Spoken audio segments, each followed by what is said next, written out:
Hello, friends and DPS community. Welcome to another edition of the EDUCA DPS podcast, where we inform families and connect communities. I'm Javier Ibarra, your host of the EDUCA English version. Today, we will talk about the school choice process with Mario Quesada, lead enrollment representative of the program at Denver Public Schools. Our guest, Mario, will help us understand the choice program, which is a huge component of the equity that our students need in order to thrive in our school district. Therefore, I suggest that you stay with us until the very end of this podcast. Mario, welcome to the EDUCA DPS podcast. How are you today? I am good, thank you. It's great to have you here. We've done a few shows already, right? We have, yes. Awesome. So I want the listeners to have an opportunity to get to know you a little better. So do you want to share with our audience, what is your biggest motivation to come to work every morning? That's a great question, especially since we're about to go into what I consider my favorite time of the school year, which is round one of school choice, because this is a great time for great conversations to happen, not just the conversations that we have with families, but also the conversations that families have with schools as they begin to research and learn more about the school options and the programs that they offer and see what school is a better fit for their student. But to answer your question more specifically, because this actually applies throughout the school year, it's being able to help families. We have a process, an enrollment process that can be, for some families, a little bit confusing. So it's great to be able to guide them through the process and have that interaction with families. Also, being that our department doesn't work on a day-to-day basis with students, but we definitely enjoy working with families and helping them and guiding them through this enrollment process. I like doing this show because every time we have guests like yourself, we get to understand what type of organization DPS is and all of the departments that come together to help families, right? When you get to the bottom of what every single department does is they either help families or they help students. And at the end goal is to get them prepared for the next step, right? Through graduation into the world of either college, a trade, or military, right? And so I love that that's your passion. I also share that sentiment. I want to give our listeners a little bit about the topic. So Denver Public Schools is proud of the variety of school options available to our families, and it is time to choose which school will be best for your student for the 2024-2025 school year. Here at DPS, we firmly believe that there is a school that best fits each student. This is why we have so many. However, you may not know how to begin the process when considering the variety of options available.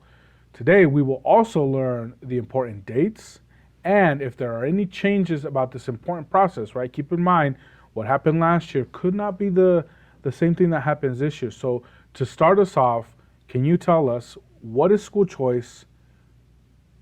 And I hear we may have a new system. Yes. So this school choice is the enrollment process for Denver Public Schools that allows families the opportunity to utilize one application and one deadline. They can select up to 12 schools. In previous years, before we had this unified process, every school had their own application, their own deadline. Now, through school choice, we have unified the application process to make it easier for families. Right. So that's really what school choice is about, just basically the enrollment process. And yes, we are always trying to make the enrollment process in general easier for families, easier to navigate. And this year we have a new system that will allow us to help families and doing just that, making the process more simple. And again, families can select multiple schools, rank them in order of preference. And we do definitely encourage families to select more than one school if you are considering schools outside of your boundary. That way you can definitely have an opportunity to get into the school of your choice. And then one of the nice features of this new system is if families are interested in attending their boundary school, they would still go in and submit an application, but they'll have the option to say, yes, I want to attend my boundary school. And that is just to confirm to their boundary that yes, I'm going to attend my boundary school, so that they know that you're coming and they can plan accordingly. Sure. But it's just basically very simple. You go in, say, yes, I want my boundary school, and that's it. You're done. You just wait for the school to reach out and with registration details later on during the summer or before the end of this school year. It's a very neat system. We were very happy with it, and I hope families will be able to access it a lot more easy. So it sounds like from last year to this year, we've definitely made some improvements for our families, right? We talk about how here at DPS, we're always getting better at getting better. This is a great example, right? It leads to the student, the adult, and the system experience, right? I also think it's part of the equity experience, if you will, Exactly, right? yeah. If students and families are able to choose a school that best fits for them, for their specific needs, right? I think, and I was part of this coming up here in DPS. I'm a product of DPS, but when I was growing up, you just went to your home high school, your home middle school, or what have you, your neighborhood school, and come to find out later on, it's like, whoa, you could have gone to an early college and had college credit there, you know? And not to say that our other schools don't offer that, because every time that I'm in our schools, I'm always amazed at what each school has to offer, right? From a JROTC program to, you know, the athletics, to some of the STEM or STEAM programs that we offer. Right. So it all really depends on where you want to go. And I think it's really important for parents, for families, for students to look at that and say, hey, you know, where do you want to go? Where do you want to be in 4 or 5 years? What do you want to learn? Let's find a school that fits. And if your home high school or home middle school has that, fantastic. But if it doesn't, We have options. we have options. Yeah. So we talked a little bit about this, but can you tell me more in specific, how does the enrollment process specifically work for school choice? So during round one, the application window will open January 11th Okay. at 10 a.m. Okay. and then closes February 12th at 4 p.m. And that's one of the 3 steps that families will follow during this enrollment process. The first one is definitely, as you mentioned, we have a variety of schools with a variety of programs. So Right. the first step is to research the school options that are available to the student in the grade that you're applying for. And then once you have a list of schools that you're interested in applying for, submit your application online. And then the next step is just basically waiting for results to come out at the end of March and completing the registration process with the school directly. The time frame for the registration, that varies from school to school, but it's basically research. You find the schools that you want, submit your application, and then later on you complete the registration process with the school of enrollment. It seems really streamlined for families. It is, I think yeah. we've come a long way from where we've been on how you choose a new school, or I think even awareness, right? We were talking right before the show, where would we send our kids? And I decided, you know, I would love to send my kids to a dual language school, because I happen to know that a dual language school exists, right? But if you don't know, that's the first part. So it's like you mentioned, they need to do a little bit of research and see all of the options that DPS has to offer, right? My next question for you, very important, who should apply for school choice? So the application is open for anyone and everyone that wants to attend a Denver public school. Regardless of your address, we do have priorities, admission priorities that are established by within each of the schools. But it's really for anyone, but in particular those students that are in transition, those students that are either going into ECE4, the preschool program for 3 or 4 year olds, and then kinder, or a student that's going from elementary to middle school, or from middle school to high school. Those students definitely should participate in the process and take advantage of this opportunity to select multiple schools. But it's really open for anyone, regardless of their address. And so does this include, for example, anyone who lives in Jeffco, Aurora, Douglas, Westminster? Can those students decide, hey, I really like what this high school is offering. They have a great partnership with the university. For STEM, I'd like to go into STEM. Can those students choice into DPS? Definitely, yes. Thankfully, the state of Colorado is a choice state, so you Okay. can attend any school in the state regardless of your address. And our application system, our choice process allows families that opportunity to do it along with everybody else that lives in the district to submit their application.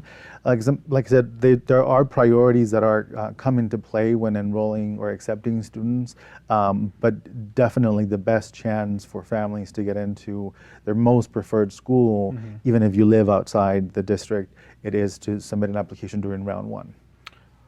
For the people that are listening to the show, I think what's really going to resonate with them is this next question that I have for you, which is, what does the process look like for ECE and for UPK? Because from my understanding, it's different than 2 years ago, it's different from last year.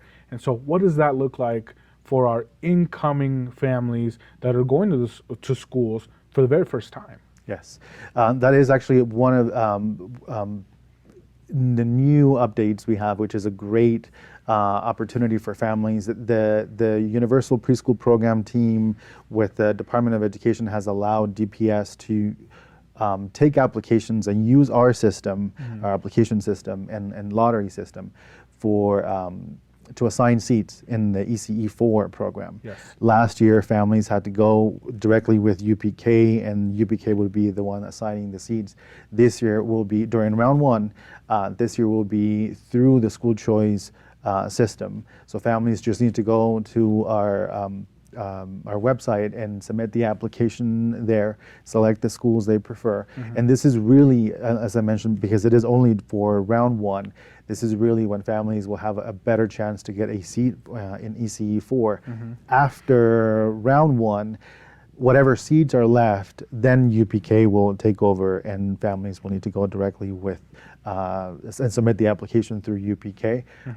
But for round one, we will be the ones processing the application. So that's a great change, I think, for our families, just to make it a little bit easier, because it's one application instead of two applications that they'll have to fill out. Which is different than last year. Right, yes. Real quick, can you remind us, what does ECE stand for? What does UPK stand for? So ECE stands for early childhood education, and then we have the 3-year-old and the 4-year-old program. UPK is the Universal Preschool Program that was started last year through the state. So those are they would be the ones basically that were managing the enrollment process for the 4-year-old program. And then also provide additional funding for the 3-year-old program. But yes, ECE is early child education. What about, my next question is around who needs to apply, right? We talked about that, but does everyone need to reapply every year to continue going to the school? Let's say I choiced into a high school that is not part of my boundary schools or my neighborhood. Do I then need to re-choice or reapply every year so that I can finish my high school career there? You don't. You are not. Once you're in a school, you are not. You don't have to reapply every year. You're guaranteed a seat at the same school until you finish the highest grade available at the school. So no, you don't have to reapply. You can, of course, if you want to switch schools, submit an application, but it is not.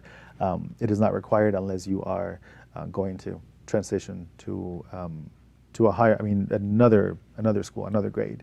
But if you're happy where you're at and the school offers the following grade that you're transitioning to, then you don't have to reapply. We keep saying apply, you can reapply, but where do folks apply? So the application is available online. We don't have paper applications anymore. Everything is done through our online system. Yes. So families would just go into the DPS, I should say the school choice website, which is schoolchoice.dpsk12.org. And then they will see the link to start the application process. All they need is either an email address. Actually, yes. Last year with the old system, we could also do it with a phone number, but with this new one. We just need an email address to start the process, Okay. or their parent portal credentials. Sure. But yeah, they just go into our website and submit the application there. We do understand that a lot of families may not be comfortable submitting an application online, or they just don't know or don't have access to do it online. So families are more than welcome to call our Choice hotline and get submit some the help? application over the phone. Wow. Yes. Talking about knocking down these barriers, right? The easier we can make it for our families, the more likely they are to apply and seem less daunting, right? Because you can go to any school that you want, but if it's a reflection, right? If it's so hard to get in there, then you might not want to go. But if we knock down these barriers, make it equitable for our families, I think it's going to be huge for them. Exactly. My next question for you is, and you kind of answered this, right? Can we go a little bit more into detail? What about the families that don't have access to a computer? How exactly can they get the support? Is there a phone number that we can share with them? Yes, definitely. So our Choice hotline is 720-423-3493. Or they can also email us. Our email address is schoolchoice@dpsk12.org. And they can also visit our enrollment centers. We can provide some support there. One of the things that we recommend families doing is, if they are not able to submit the application online, is call the Choice hotline, submit the application over the phone, and if we need them to provide either proof of address or birth certificates and things like that, they can visit our enrollment centers, and we can take them there and then upload them to the application. We can also answer any questions they may have at the enrollment centers, and it also help them submit the application there. However, we can only help a few families at a time, or maybe one family at a time, so that may take some time. That's why we recommend just families doing it over the phone or online. But either way, we are happy to help families either online, over the phone, or in person at the enrollment centers. I'm really interested in these enrollment centers. Where are these located? Are they centrally located? Where can someone go and say, hey, this is an enrollment center for school choice? We have 2 enrollment centers in DPS. One of them is in Green Valley Ranch, by Tower and Green Valley Ranch Boulevard. Okay. The address is 4800 Telluride Street, Building 5, Okay. Denver 80249. Then we have another enrollment center southwest, where CMS Elementary School is. Okay. The address is 1300 South Lowell Boulevard, and it's through door number 10. It's not the main door to the building, but door number 10, and families can go to either one of them and get assistance there. I'm so happy that you knew these by heart before asking you these questions. All right, so we talked about where they're located. Can you tell me where families can get more information specifically about these schools, right? I want to know where the families can go and say, hey, this school has a STEAM program. This school has a great, soccer program or athletics. They have a pool. My student wants to learn to swim or wants to compete in swimming. Where can families find all of that information? Families, we always recommend families to start with our School Finder tool. Okay. Available on our website. Families will just enter their address, and it gives you a list of schools either by distance from your address, or by the programs that you're interested in, or the grade that you're applying for. And then that can help them narrow down their search, because there they will find information about programs and schedules and things like that, and enrollment information as well.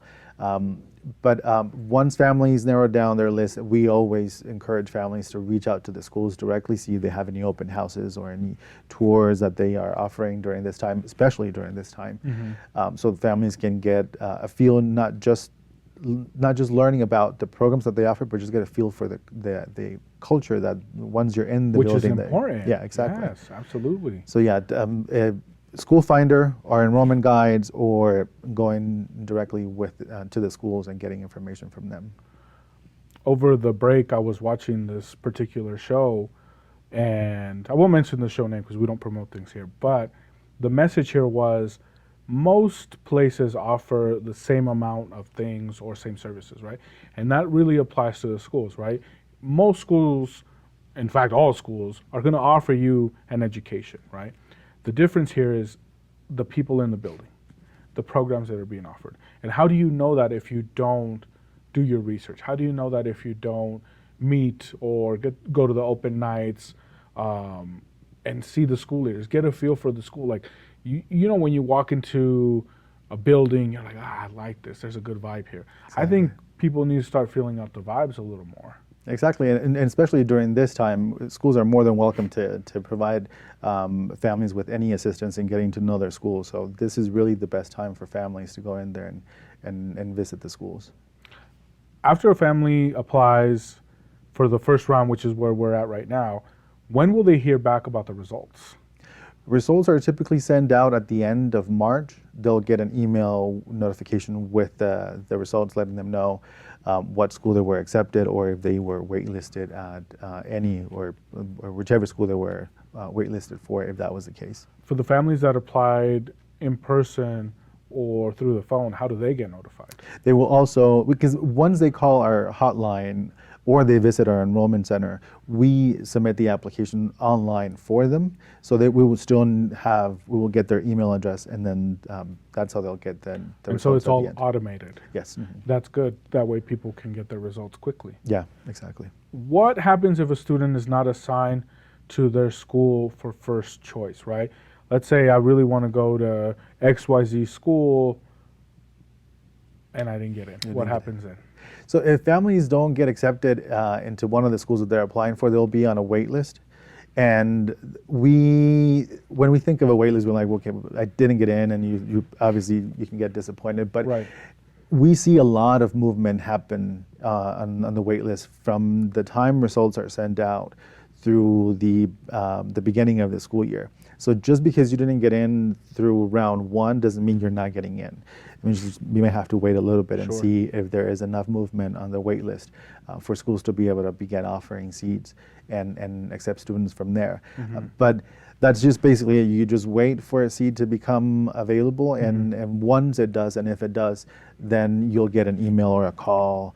More than likely it'll be an email or a text letting you know, hey, a seat has become available. Just keep in mind that when you get those notifications, you have 48 hours to You respond. got to act on it. Right. So that Right. way, if you're not interested, you let the school know. Right. You know, because that's also another thing that may happen is families may get into, let's say, their second choice, and they're on the wait list for their first choice. But by the time they're offered a seat from their first choice, they have already gotten to know the school where they were accepted. So they may say, no, you know what, I don't want to change. I like the school where I'm at. Right. So then that also causes more movement on the wait list. So Yeah. it just because you don't get in during round one doesn't mean you're not getting in. You just have to be a little bit patient and wait for movement Right. to happen. And to encourage all the people listening and watching, I know people who have been placed on the wait list and actually got into their first school choice. So there is movement, like you said, and there is opportunity for you to get there. And so don't be discouraged if you weren't assigned to the school of your first choice. That's why you have up to 12 slots to pick up to 12 different schools, right? And so keep that in mind when you're applying, so you're not discouraged. Real quick, before we go, can you remind us, lay down the dates for us? When do we need to apply? We talked about when we get results. Can you just tell me this date is this? Yes. Round one of school choice opens January 11th at 10 a.m. Okay. And then it closes February 12th at 4 p.m. So anytime during that window, because that's also another thing, it's not first come, first serve. It's a lottery process during round one. So it doesn't matter if you're the first or if you're the last. As long as you submit the application within that time to frame, know. you have the same opportunity of getting in. And then results, like I said, are sent out at the end of March. Families will receive notification of where they were accepted or if they were on a wait list. And then the next step is registration, and those dates will be shared by the schools directly, so they can know exactly when to either do it online or go in person and do the registration with the school. But right now, the most important ones would be January 11th and February 12th. That's the round one window. Mario, before we go, can you share a final message with us? Is there anything you'd want to say? I just want to remind families the importance of having this option, this opportunity to choose the schools that you think are a best fit for your students. So really encouraging families to take advantage of this process, and especially those that are applying for the ECE4 program, the preschool program for 4-year-olds this coming school year. During round one, it's when you'll have a better chance to get a seat, through an easier, simple process where you don't have to submit multiple applications. So really encouraging families to take advantage of round one and submit their application before the deadline. Mario, thank you so much for joining us on the EDUCA DPS podcast. Thank you for having me. If you could please help us share this content with families, with friends, and other community members, right? Today's topic was a really good topic, and it might not be for you, but it might be for someone else. For more EDUCA content and other stories, visit and subscribe to our YouTube channel at Denver Public Schools Plus. And you can also find us on the most popular podcast platforms such as Spotify, Apple, Buzzsprout, and more. It is important to give credit to the people behind the scenes who contribute to the making of this and all DPS multimedia productions, starting off with Bill Good, Chief of Communications, Will Jones, Executive Director of Communications for DPS, Scott Pribble, Director of External Communications, Selena Nakamura, Director of Internal Communications, Don Pierce, our Executive Producer and Videographer, Beto Gaitan, our Multimedia Lead Producer and host of this podcast in Spanish, Hannah Young, in charge of our social media, Georgia Alexander, our Bond and Mill Levy Communication Specialist, April Spites, our Graphic Designer, Katie Hamilton, our Strategic Comm Specialist. A special shout out to our DPS educators, students, and parents. A big thank you to Dr. Alex Marrero, proud superintendent of Denver Public Schools, for supporting EDUCA and all other platforms. And a special shout out to our in-house intern for today, Bethany Kime, Student Voices Podcast Coordinator. This has been yours truly, Javier Ibarra, Senior Manager of Media and Public Relations, as well as the EDUCA host in English. Please remember to tell your children more often, and Mario, can you help me saying this? Sure. I believe in you, and I know you can do it. Until next time.